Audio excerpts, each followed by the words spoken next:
Good morning, everyone, and welcome back to another week here at the Damage Report. Fantastic Tuesday is what? It might become a thing. Francesca, how's it going? Good. I ate so much over the 3-day weekend. I'm coming to you live from heaven. Nice. Look where I am. It literally just go. It's an infinite white background. That's what it is at this point. I've died and gone to heaven. I am in the Bay Area, and I had just the biggest, most delicious vegetarian burrito, and I miss that. You know, look, some people are taco people. I'm a burrito gal, and when you have a burrito, you kind of look like Lil Nas X as we wait for his album to drop. Except I wait for other things. The point is this: good morning, John. Good morning, Dragon Squad. So happy to be here. Glad to have you here. I don't necessarily get the reference, but I am a burrito man, so I'm with you on that. My wife and I were debating tacos and burritos yesterday. But anyway, very glad to have you. She of the live events joins us now. I hear you had a very successful gathering. It was so fun. So we were live in Portland last Thursday. You can listen and watch back at Franny Fio on my YouTube channel or the Bituation Room. And man, the Dragon Squad rolled deep. The Dragon Squad and Frantifa, they've had a little baby and she's awesome. And shout out to Portland, shout out to all the dragons that I met. Thank you for being so lovely, so awesome, so down, for being COVID safe. It was all very, very safe. We had such a good turnout, and I'm so grateful for the audience that the Damage Report has built. And if you're new to this show, just know that it is an awesome community, and John and everyone who works on it really do a great job. And I'm super happy to be part of this community as well. You are a massive part of it. And we're actually getting a little bit of feedback from the audience, mostly about burritos. But so I am seeing people are saying that Francesca is blurry. And I'm looking at it and she is a little bit blurry, but it's weird because I'm looking at in her Skype feed, she's not blurry. So I don't know exactly what's happening. Maybe we can look into it, but her actual shot looks very sharp. I get to experience it, none of you do. So that's Heaven has Heaven has really low, bad Wi-Fi. It's crazy. True. They need to get more vaccine up there, get the 5G going. Yeah. But anyway, thank you everybody for being here. We of course had a 3-day weekend because it was Labor Day, and Labor Day is great, both seriously and ironically. Seriously, because we deserve that day off to recognize those who have fought, for workers' rights and all of that. And ironically, because workers get one day. What the hell? Seriously, why isn't there a Labor Day every month, every week? One day, there's hundreds of days. The workers aren't one thing that's out there, they're everything. They deserve more than one day. How about Labor Month? 1 month off where we just chill. Good vibes. That sort of thing. A 4-day work week. Anyway. We can solve this with a 4-day work week. Yep, 100%. It should be we should have just invent a new day. No, actually, no, screw Mondays. Nobody likes Mondays. Call them Labor Day. That is the new Monday, is Labor Day. Every week you're not allowed to work. And if you ask me to work, you have to work. How about that? I'm not asking you to. We need a new day in the middle. Every time like the week gets too long, I always feel like it's Twenstar. Like my friends and I used to call it Twenstar, where it's just like, oh man, this is a real Twenstar. You're like, what day is it? Twenstar should be a holiday, a Labor Day. Yeah, well, look, the primary good thing about Labor Day is that you get the 3-day weekend. But the, I think, underappreciated side effect is that you then have a 4-day week, which that's pretty good too. So anyway, I'm gonna be appreciating that. And by the way, your shot looks like it sharpened up. So maybe it was just an internet thing. Anyway, everybody, so we normally do our top 10 list on Mondays. We weren't able to do that because I wasn't gonna work. I will be doing a top 10 list, and in honor of the holiday, I will finally be getting around to the top 10 holidays top 10 list. So that will be coming up for our tier 2 and tier 3 members on YouTube very soon. But before that, we've got a lot to talk about, including the California recall election, all the insanity going on in Texas. There's a fast fashion story that I think is the craziest story I've read in months. It's ridiculous. And if you think I'm not gonna find some way to talk about the pop culture stuff going on this last weekend, I'm not gonna be specific, I wanna be vague. Well, you don't know me at all, because we're gonna be talking about it in our last half hour. So before we get to that though, if you wouldn't mind hitting the like button, sharing the stream, that'd be great. And if you wanna send us messages, tweets, comments, super chats, all that, we'll be reading those as we go along.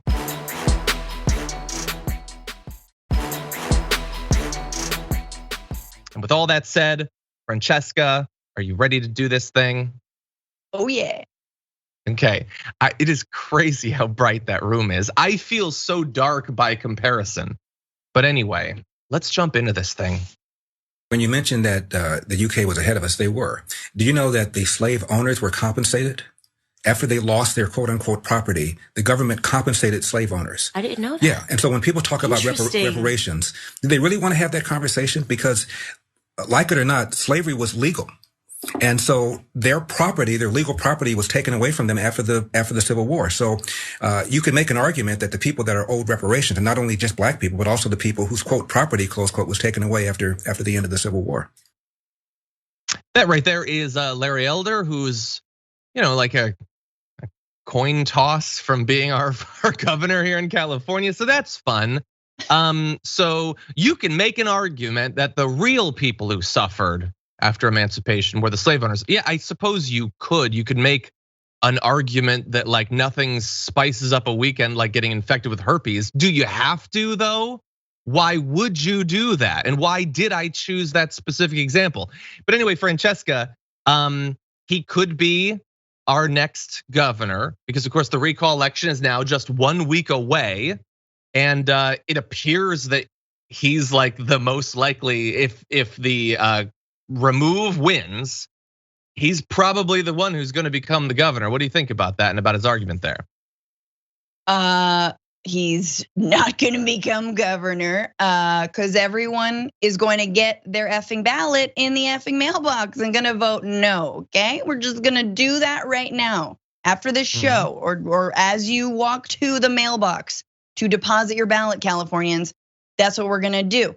We'll talk about Newsom later. But in terms of his argument, like, first of all, it is so upsetting, the grift, the very yes, white supremacist grift that is involved by being a black American and sort of using that, like the fact that you're black to basically throw the entire history of black Americans under the bus and to turn your back on that community, to turn your back on the reality of slavery, Jim Crow, and everything that's, continued on until today.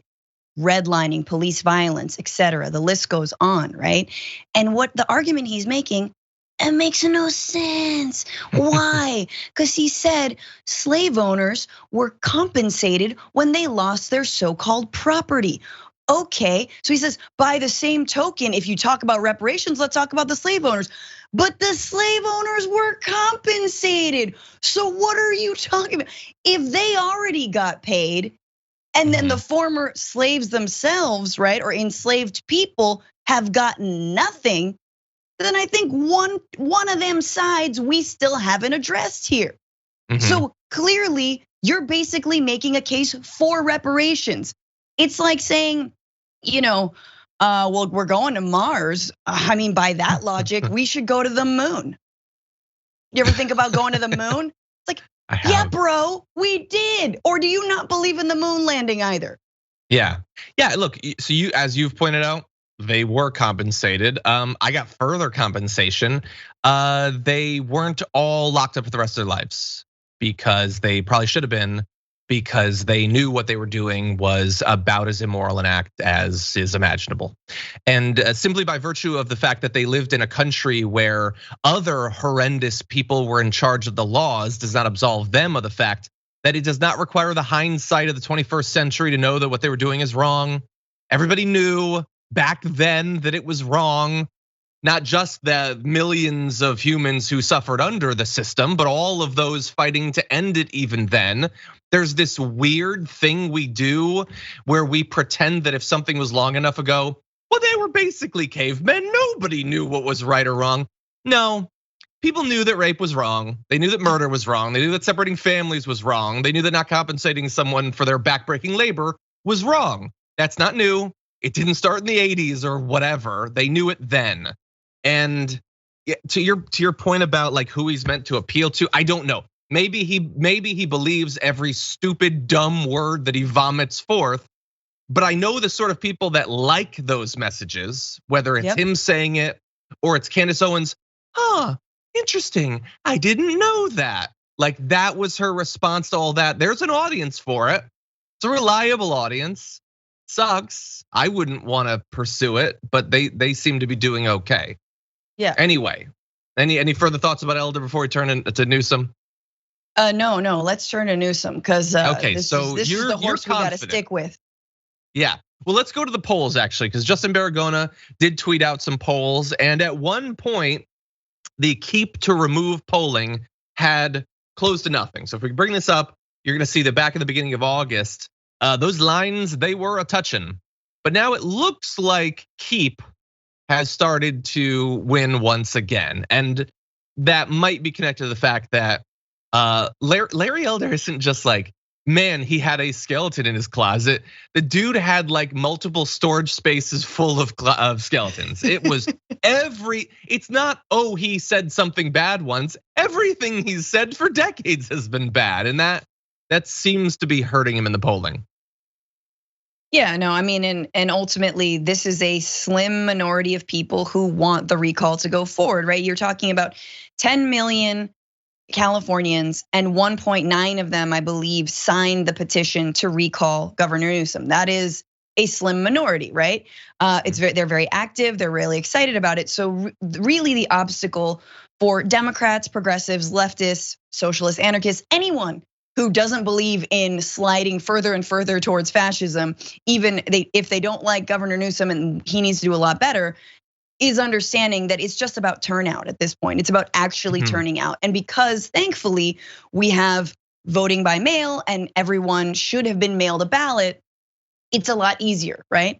The hard part, of course, is the entire recall process itself that I know we're gonna talk about in a little bit, but really, it is the recall in and of itself is a giant mulligan for Republicans. It's like, oh no, I don't like John Cox is running, who lost against Newsom in the first place, Republican who lost against Newsom. No, I don't like how the results turned out. This recall process started even before the lockdown or COVID was even, a twinkle in Donald Trump's eye. Like that is what happened. They already wanted to recall Governor Newsom, and to be honest with you. Right, and that's already gone forward. And to be honest with you, the other thing they don't like about Newsom is that he's done things like expand rights for undocumented immigrants. One of the things that happened when Arnold Schwarzenegger became president, when we recalled Governor Gray Davis, I didn't, I think I was too young to vote at the time. But when Gray Davis was recalled, is that Schwarzenegger ran as a Republican, and even though he didn't turn out to be as terrible for some communities, for the undocumented community, he revoked the rights for driver's licenses unless you were documented. Now, personally, I think that that's a bad thing. That is bad. I think undocumented people are people, right? No human being is illegal, et cetera, et cetera, et cetera. That was something that the immigrant rights movement in California had to fight tooth and nail to claw back from that regression that happened, back in the day or not so long ago. So there are real world consequences, even though Newsom absolutely is not doing enough on many key issues that we care about. Not fans of Gavin Newsom or whatever, but like, not like these, not Larry Elder. I can't even tell you, like, here are the 5 things he'll do if he becomes, I have no idea. I don't think he knows either, but it isn't gonna be good. And I'm not interested in finding out which particular crazy flavor of not good it will be. So anyway, things look okay in the polling for whatever that's worth. And I have no idea what the track record of recall polling actually is. So I will just say the recall date is September 14th. You have up until, unfortunately, today to request your mail-in ballot, so please do that. But actually, no, I'm glad that you brought up that screenshot. Let's bring that up because you mentioned Trump in this. QAnon fans think that the recall election will actually result in Trump being reinstated.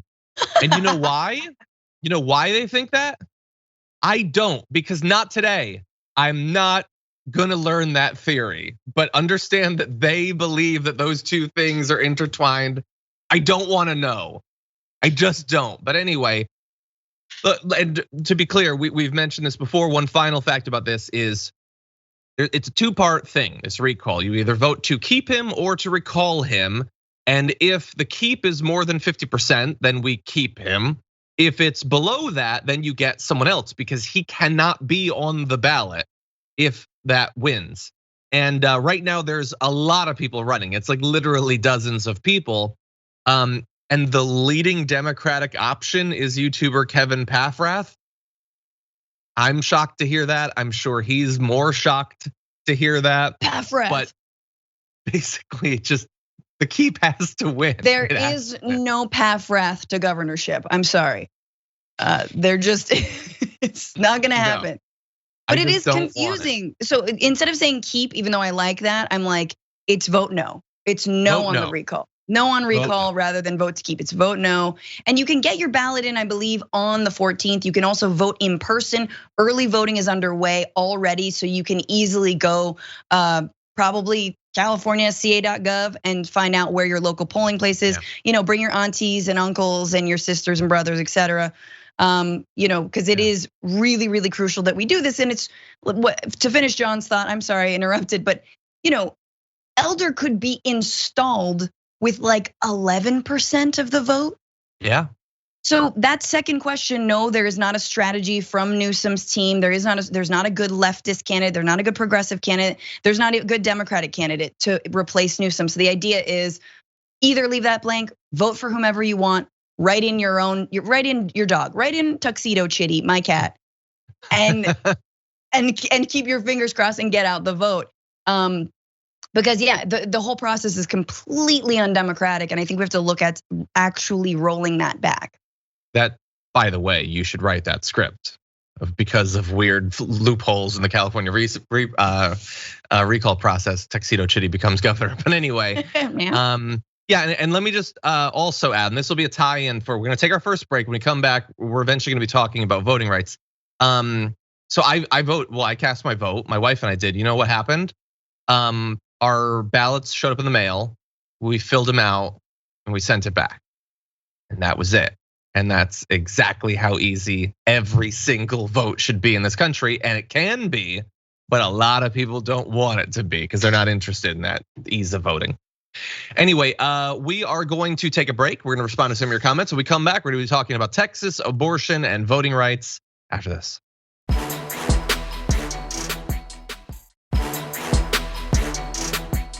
Okay, everybody, let's jump back into the news. So we're now a few days into Texas effectively having outlawed abortion for the vast majority of women who will have no idea that they were even pregnant while still being legally allowed to exercise their constitutional rights in Texas. But don't worry, the Attorney General Merrick Garland sent this message out. Also, don't worry, we're not gonna read the whole thing, but let's bring this up. They say that while the Justice Department urgently explores all options to challenge Texas SBA, blah, blah, blah, blah, blah, blah. We're gonna be protecting women and we're gonna provide support from federal law enforcement when an abortion clinic or reproductive health center is under attack. They mean that very specifically. We will not tolerate violence against those seeking to obtain or provide reproductive health services. Yeah, okay, so here's the thing. There's under attack and there's under attack. So Merrick Garland is responding to all of what happened in Texas by saying, if they try even more to stop you from exercising your rights, we'll do something. Okay, I guess, Biden said he was going to fight the removal of the eviction moratorium, and then they gave up on that, like basically without saying anything. So I don't know, Francesca, like hearing from Biden or from the Attorney General that they're gonna be protecting women when right now, there's no protection, their rights have been taken away. It just feels it feels performative, it feels pointless. Yeah, I mean, how? What are you doing? I mean, it's effectively, it feels kind of like the Uber Lyft stuff, but even less like, oh, we're gonna, provide, if you do get sued, Uber driver, we'll help you with the lawsuit. And yeah, that feels nice, but it is also, let's remember, incredibly performative from a corporation that relies on, a gig economy. They are no heroes, they are no saints. Plus, who actually wants to be involved in a lawsuit anyway for so-called aiding and abetting an abortion? The entire law is bogus. You have to look at this from the federal level, from an executive order level. Like what would Trump do? I'm sorry, but what would Trump, if he hated something that was going on in a blue state, What would he do from the top? And that's the way that Democrats and this president need to think more about, what can we actually try and put forward? Is it expanding the court? Is it doing something that Senator Elizabeth Warren wanted to do, which is enshrining abortion rights in the Constitution, rather than just leaving it to, Supreme Court precedent? Is it giving a lot more money and promising a lot more funds to some of these organizations that are on the front lines doing this work, still making sure that women get safe access to abortion? And because that is the entire thing. Abortions will still happen, but the people who get them will more frequently die of that procedure, right? Will die because they are administered it incorrectly, because the black market, et cetera, et cetera, et cetera. So there are very concrete things we can do. And it's the same with labor. It's the same with everything. It's how much are you actually serious about protecting workers, women, and the environment? Because you got to do more than just issue these statements. Yeah, well, you have to, if you want to actually reverse what's being done, if you actually want to protect the women, if even, let's say, forget all that stuff, that you being consistent with what you say your values are, blah, blah, blah. If you just want to not lose your majority and lose the presidency, then you should probably do something. But they're not with the eviction moratorium, and they're not when it comes to abortion in Texas right now. And we're talking about this in Texas. Well, that's gonna become quaint very soon, because these are gonna pass in a whole bunch of other states. So, and who knows? Maybe there will be a challenge. Maybe the Satanic Temple will do a challenge to the law, and the Supreme Court 6 months from now will say, hey, we just needed time, we're totally striking it down. And maybe not, maybe very much not that will happen. And so we get to be frustrated by the Democrats who are in power. This is not a thing where, hey everyone, look at the bad things that are happening. Everybody needs to rally and elect some Democrats. No, we already did that. We did that before the new bad stuff. And so they should do something.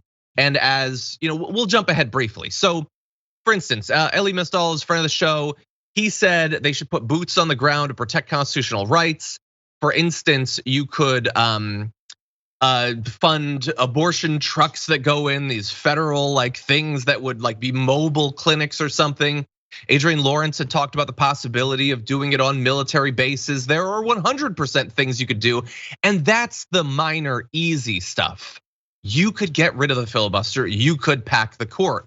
You could recognize that the Senate is not what people believe it is, that the Supreme Court is not what it's supposed to be. None of these are representative bodies, if they ever were, and they weren't. You could do something about that. They're not willing to do it. And so what are we supposed to do? Just wait the next couple of years and find out how bad things could get before it finally triggers some sort of action commensurate with the threats that we're facing? Is there a line that would trigger that for Biden? Nothing about his ideology tells me that there is. So how much pain and suffering are we willing to allow? Until what, 2024, we roll the dice, hope we get a member of the squad or something? And even I misspoke recently, even I misspeak, but abortion is a constitutional right now. The idea that Warren was floating and the idea that we need to take seriously is a federal law that prohibits any kind of infringement on Roe v. Wade, which is already constitutional. It should be. I mean, that's sort of a given, but this is an additional federal law. And again, like you're saying, we have a majority in the Senate to pass something like that, right? But is Kyrsten Sinema gonna backtrack now? Right, who knows where she lands on all this? Wasn't that the whole point, to show that we can come together and do this, and Democrats can stick together if we give them what they wanted on the infrastructure bill? So something needs to get through. We need to actually use this to our advantage. And you're absolutely right that it's not the Republicans are gonna win necessarily in the midterms. I've been very reticent that how, in what world, these Congress people and senators openly, allowing their constituents to die off from a mass pandemic and not taking protections, giving them the protections they deserve. I don't see that. But what I do see is a large voter depression in terms of turnout. If Democrats are not able to deliver on any of these kinds of things, and this is a perfect opportunity to do that, perfect opportunity to flex your muscle, having the majority in the Senate. If they're not able to deliver, you will see, you're gonna see them lose seats, but not because Republicans are gaining, but because Democrats don't feel inspired to come out and vote if they're not willing to fight for us. Yeah, and like there's you're totally right. So first of all, let me mention, just because you mentioned Kyrsten Sinema, like her tweet about like Happy Labor Day, that ruins a 3-day weekend right there, because she knows what she's doing. It's just, she's trolling us. That's fun. You have professional trolls on both sides. But anyway, they have multiple levels that you could reassure us that you actually will do something. So big structural changes, like expanding the court, smaller things like once again modifying the filibuster, something that's been done multiple times. It wouldn't even be new. We're also in infrastructure week. What do you know? They're putting together the bill. Let's make sure that's good. Or, for instance, the easy, super easy stuff that you can do totally on your own, like canceling student loan debt. Now, these are not, it's not like a gold statue and a bag of sand. You can't swap one for the other, but you can at least show us that you're willing to do something and that you recognize how power works. So the right creates a bounty system to hunt down people helping women exercise their rights.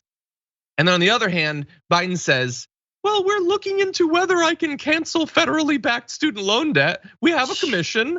It's meeting for 6 months. I don't know. I wonder what will happen. These are not equal things.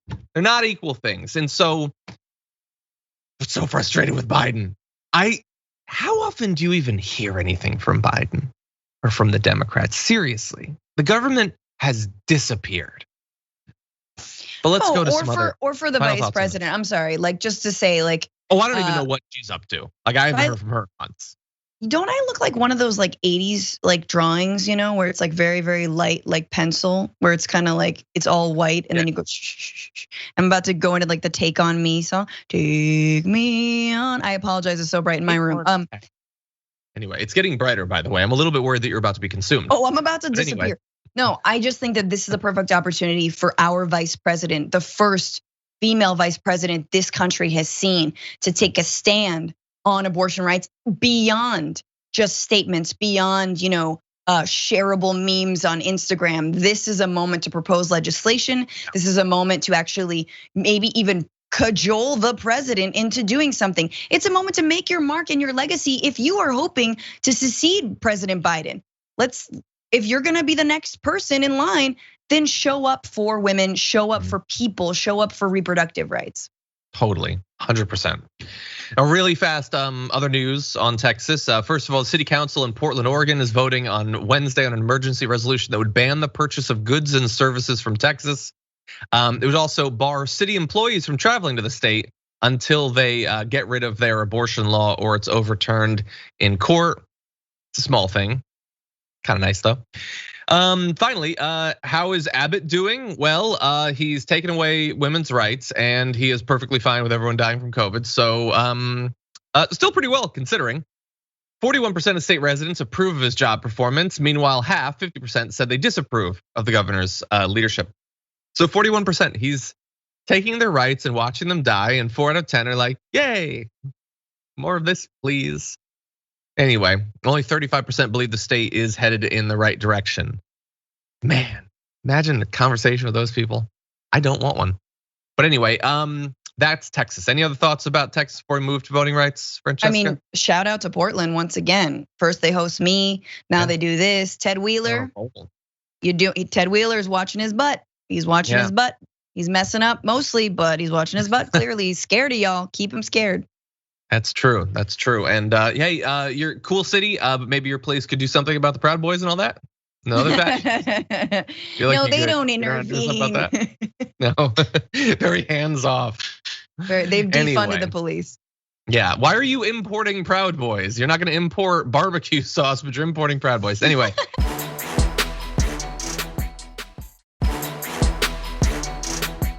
Okay, let's jump to other news.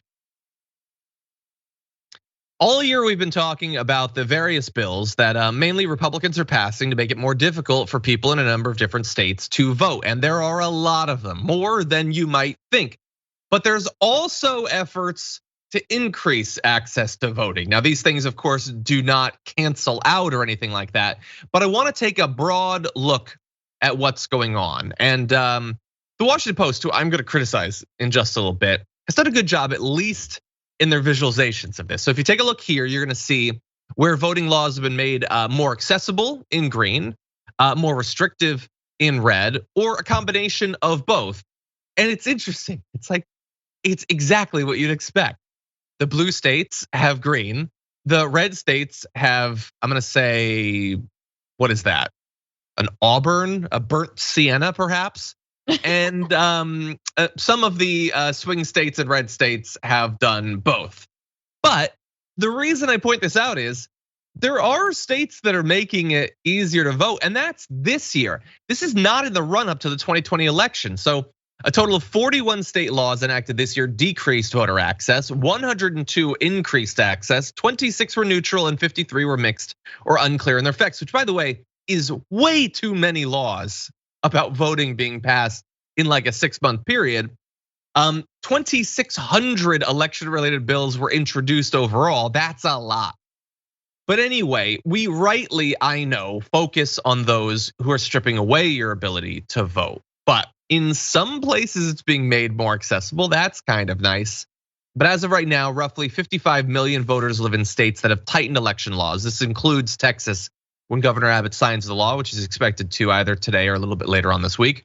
70 million live in states that made voting easier. So it's a bit of a mixed bag, Francesca.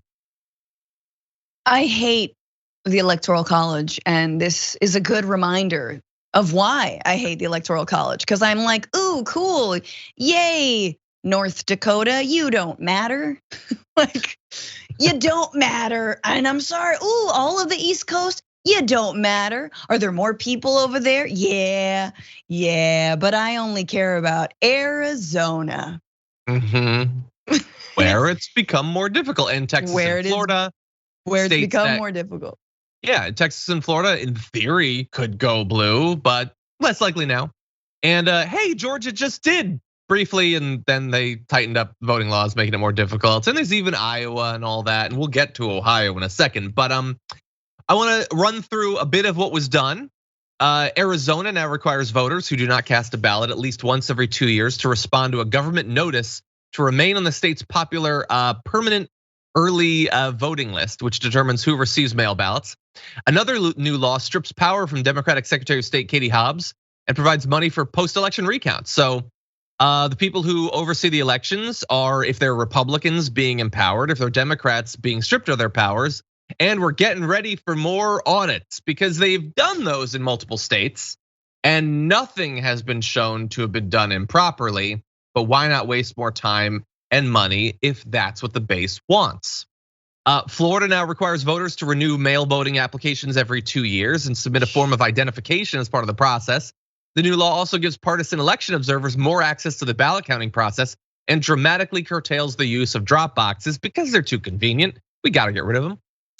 Similarly, Georgia now prohibits the unsolicited mailing of absentee ballot applications and requires voters to submit identification for their request to be approved. The new law also strips certain powers from the Secretary of State, adds restrictions on the use of ballot drop boxes, and prohibits providing food or drink to people waiting in line to vote, which is, I think, the pettiest law that has been passed in our entire lives, actually. Finally, Iowa shortened the application period for mail ballots and barred election officials from proactively sending application forms to voters. It also shortened the early voting period and voting hours on election day. You know, to fight fraud, you reduce the number of hours you can vote on the day where you can vote. For some reason. Duh. Anyway, so we're gonna get into Ohio in a second, but Francesca, thoughts? This is impression, emotions. I don't know. What do you got? I mean, here's the thing. We need to abolish the filibuster and pass the For the People Act, for the love of God. Like states' rights, yeah, I guess, but no. You know what I'm saying? When it comes to voting, when it comes to democracy, when it comes to electing the next president, when it comes to the fact that we still have the Electoral College and our entire hopes and dreams rest on, a few sheep in the prairies of, I don't know, Arizona doesn't have prairies, but you know what I'm saying? Just a few agave plants who probably have voting rights there at this point. I am so desperately worried that we need to actually enshrine this, just like we need to enshrine abortion rights and reproductive rights into law. We need to make sure that you cannot pass and create these laws, right? And thanks to the Supreme Court gutting the Civil Rights Act, or excuse me, the Civil Rights Act, which protected at least southern states from having their voting rights rescinded and shortened and trampled. This has been the plan. The right has had a plan. They've had a plan to overturn Roe v. Wade. They've had a plan to overturn voting rights. They know that it is about minority rule, and they know exactly who are the people who are not gonna get, let's say, the notice every 2 years. Ooh, renters who move often, who cannot afford where they're living in these crazy gentrified areas. What about people who, let's say you stop voting at 5 o'clock, right? What about people who work till 9? What about people who work till 7? What about people who have long commutes? They know it is workers, it is people of color, it is young people, it is people who are more precarious economically, who this more disproportionately affects. And that is the plan, and it's so bald-faced. And I just wish we had Democrats in the White House who took this seriously. Yeah, everything you said was 100% right, and they're doing it, and they're doing it all over, and we know that, and so we're good. We understand the right wing on this. They're bringing it to Ohio. It's really bad. I'm not even gonna read the graphics. It's the same thing. It's just really bad, and it makes it a lot harder for people to vote. The sort of people that you talk about, but what? Say it in a spooky voice, though. If you say something sad, just say it in a way. But now it's on the Democrats. Will they do anything? They're not. Months and months have passed. They didn't start doing this in July. They did it instantly, as soon as the new year came.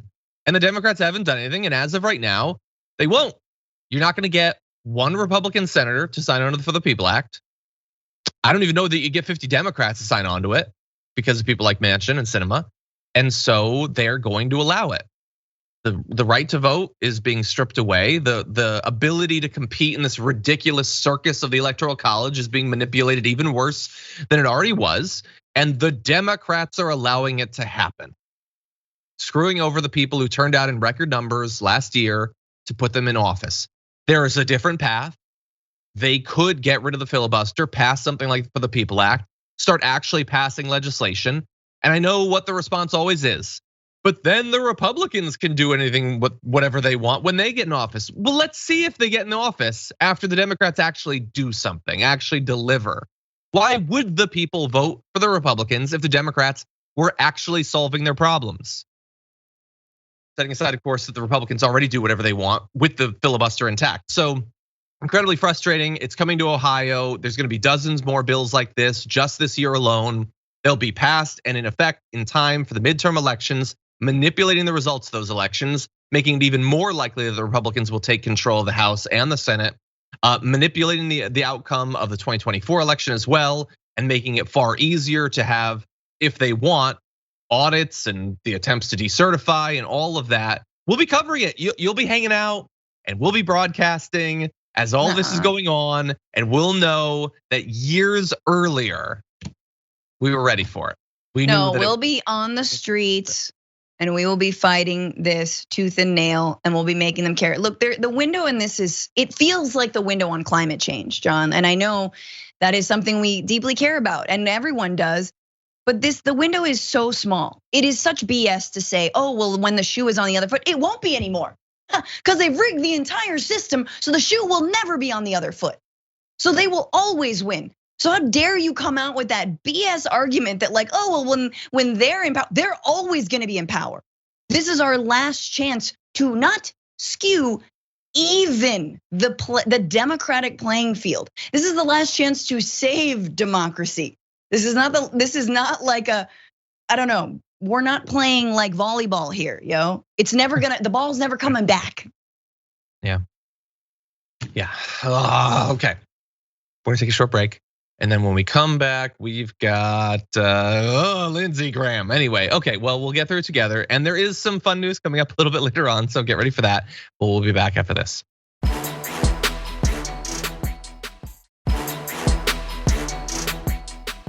Okay, let's close out this hour the only way we know how, by fighting back against Lindsey Graham's BS.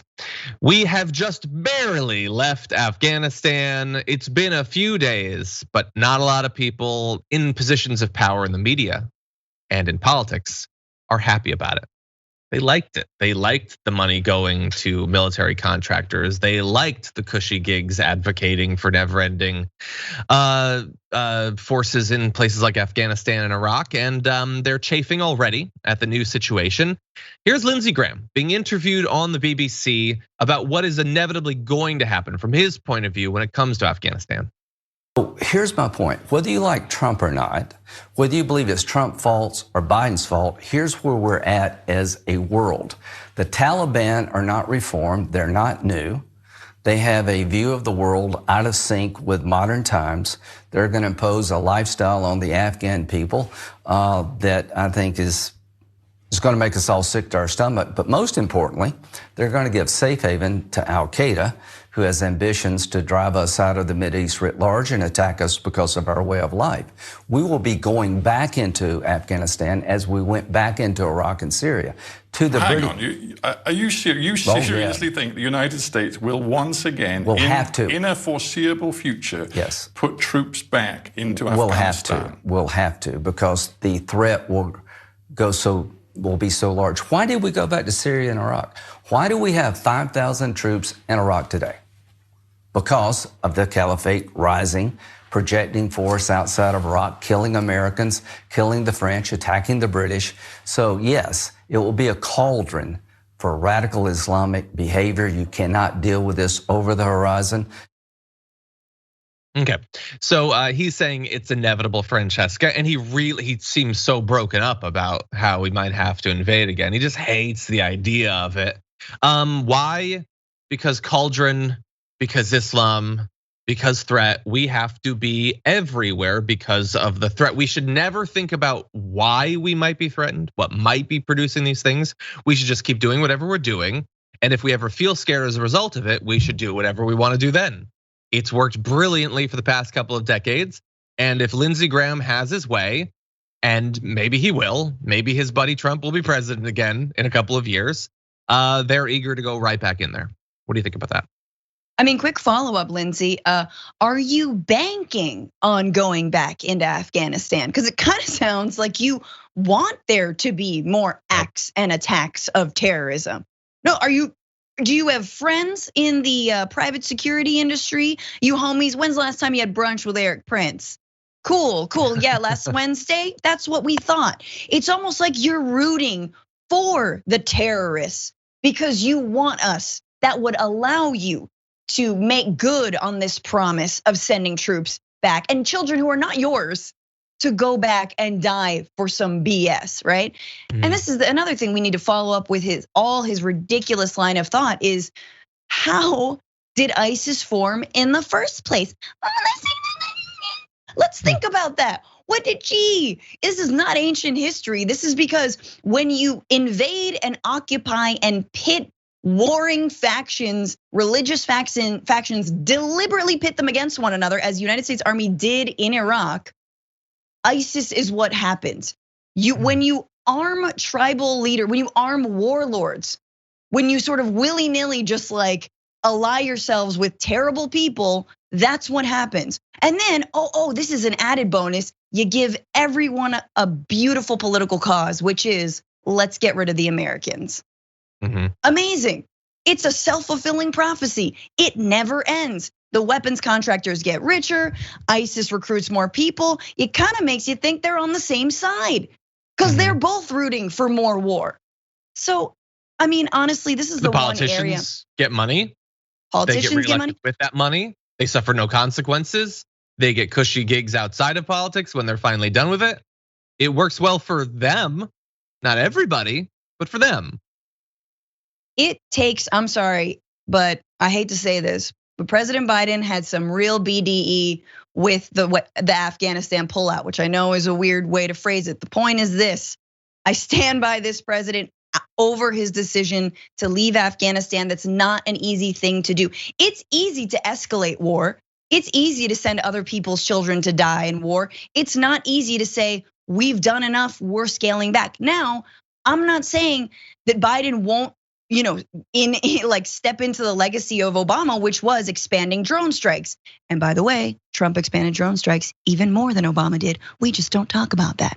But it's really important that we hold this president accountable to say, not only are you withdrawing from Afghanistan, but stop drone striking civilians.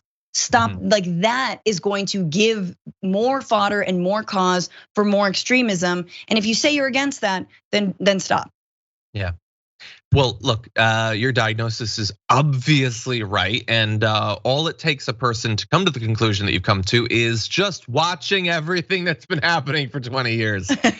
But he has existed for those 20 years. How much has he learned? Well, let's see. He said in that video we showed you, they attack us because of our way of life. No, that was stupid 20 years ago. Like, that's not how it works at all. Yeah, but you don't know how Lindsey Graham's living now. That's true. You don't know how he's living. I don't. It's not like they hate me because I make a real big, large banana float sundae. It's a banana float and a sundae at once. And then I watch Real Housewives for 7 hours straight while holding the Bible. I don't like that. And they hate that. They hate the banana and the sundae, and they hate the sprinkles. They hate the sprinkles. Have you ever seen the Taliban eat a sundae with sprinkles? That's why they hate us, and that's why we have to go back in. I like the impression, but I'm too angry right now because it is such obvious BS. And I guess the guy at the BBC had too many other things to ask about. Like, you can't ask about everything, but I don't know why. Like, the idea, it is so childish. The idea that they're sitting in Afghanistan and they're like, did you see America? They just eat cinnamon buns like as a meal. It's ridiculous. They have a whole restaurant that just sells cinnamon buns. I'm gonna kill them. Nobody does that. Nobody thinks like that. They persecute their own people for BS. Yes, they do that. And we do, by the way, as well. Nobody, and so like if your dumb cousin said that, it would be annoying enough. If your dumb senator said that 20 years ago, it would be annoying enough. But to have them still saying the exact same thing they said to get us into the war that we've been in since before some of the people watching this program were even born is insanity. And they're powerful. Lindsey Graham is still a senator. He still has power. He doesn't need to know anything or understand anything, but he's still saying the same things. Yeah. Now, there's a little bit more. I want to play this next video and then we'll give you our thoughts. Here's his solution to what's going on. Here's my solution. Help the resistance in the Panjshir Valley. The Taliban will not be able to govern Afghanistan. They're hated by the Afghan people. What's going to happen over time is you're going to see the resistance rise. ISIS will come after the Taliban large, and the entire country is going to fracture in the next year, creating a perfect storm for Western interests to be attacked. You can do one of two things. You can say, that's no longer my problem, let it build and get hit, or hit them before they hit you. Oh, good. Oh, we'll just do this and the Taliban will fall apart. In a year, it'll be a perfect storm. Okay, good. Oh, so why didn't we do that? Like with the 4 years that Trump, it's so stupid. They're just saying the exact same things they were saying in 2000. No. He just said, we wait for the West to get attacked. That if the Taliban is allowed to fall, that it would be great because then there is more susceptibility to Americans and other Western folks to be bombed, killed, maimed, and then that would give us a perfect excuse to go back in. That is exactly what he's saying. He wants there to be more terror attacks on the United States. That is what they're banking on. It is so cynical and evil and scary. And then the last thing I'll say is, look, super fast. Trump released a bunch of ISIS-K members from Afghan prisons, convinced the Afghan president. Why don't we talk about that? That directly contributed to the attack that we already saw. Great point. Yeah, we'll see if he gets his way. They're gonna be in power again, so we'll find out. Maybe we'll re-invade. Anyway, that's all the time we have for our linear audience. Thank you for watching. If you're on Twitch and YouTube, we do have more news though. We're gonna take a short break. We'll be back after this.